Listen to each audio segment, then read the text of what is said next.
of a downtown Raleigh restaurant rooted in Asian inspiration. In recognition of Asian American and Pacific Islander Heritage Month, Renee Chu shows us how two women share their love of Asian cuisine in a special way. In the Mofu Shop kitchen, flavors and form fused together. It's really just what we grew up eating. Asian family recipes reimagined. And then how do we put that in something that's like really delicious and unique in its own way? How about a mac and cheese made of Korean rice cakes baked in a spicy Thai paste? Or steamed mussels in a green curry sauce served with Chinese youtiao, which are fried dough sticks. Just some of the creations at Mofu, which translates to Mofu, more fun or more fu in Chinese is always fortune, so more fun.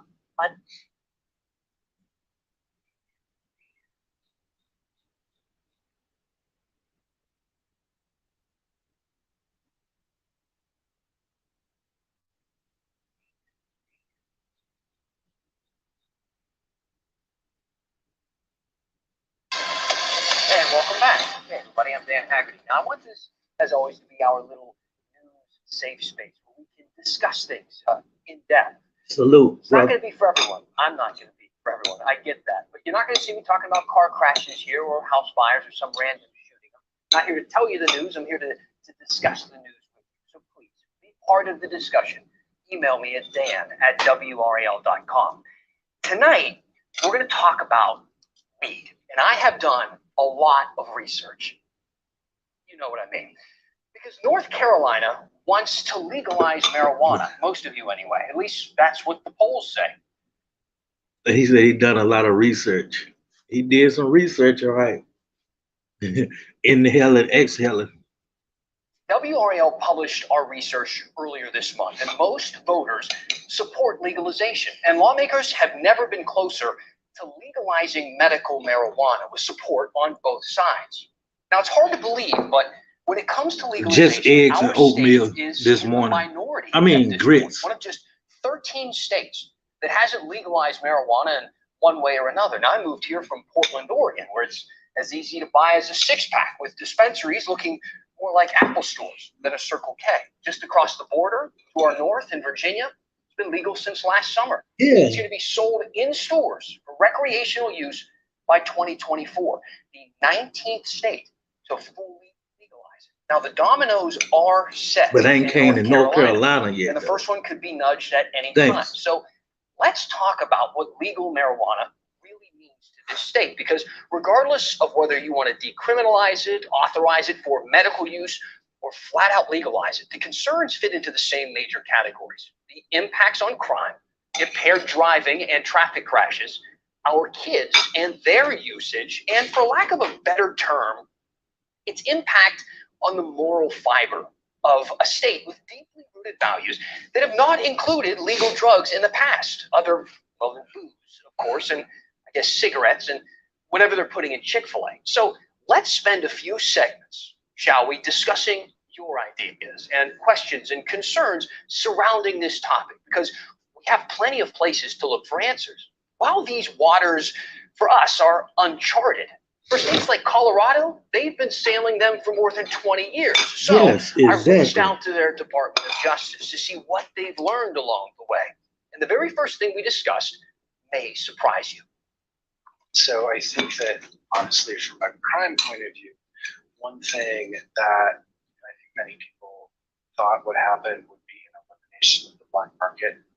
And that really did not happen. Interesting, right? There's this article here from Modern Farmer from June titled "Illegal Marijuana Sales Still Big Even in States Where Pot is Legal." It details the same problem. That Petey Pablo song. Across the board in California, Illinois, Massachusetts, etc. Not only does the black market still exist, but in many cases, it's actually grown. I appreciate you though for rocking with me though on this stream, y'all. Don't too many people be rocking with me like that, man. So I salute you for sticking in and shit, man. Like for real. There are several reasons why. And I'll start with this question. Have you ever in your life smoked marijuana or been around it? If Yes. so, Where Yeah. did you get it? Did you buy it from a millionaire Not gonna tell you where I got it from. Come on now. businessman?